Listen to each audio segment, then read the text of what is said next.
everyone. Our today's topic is law of reciprocal proportion. This law was stated by Richard in 1792. According to this law, when two different elements separately combine with the fixed mass of third element, the proportions in which they combine with one another shall be either in the same ratio or some multiple of it. For this statement, first we will take example.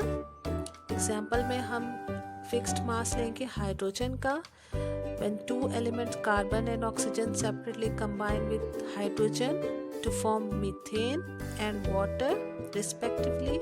यहाँ पे हम देखेंगे methane में carbon का atomic mass है 12 और hydrogen का 1 होता है, तो वो 4 एटम से मल्टीप्लाई होकर 4 आपको नजर आ रहा है. और जब इसका रेशो निकलेगा 3:1 आएगा. In the same way, if we talk about hydrogen in water, hydrogen यहाँ पर कितना एटॉमिक मास शो कर रहा है 2 और ऑक्सीजन 16.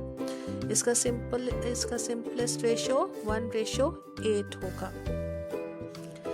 अब हम बात करते हैं ऑक्सीजन जब कंबाइन होती है कार्बन के साथ तो क्या बनाता है carbon dioxide. Now we can see the ratio here again. The proportion is oxygen का और कार्बन का प्रोपोर्शन क्या है 12:32.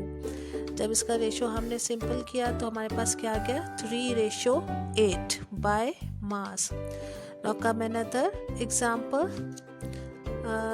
another example is, yes, this example is related to carbon, oxygen and sulfur.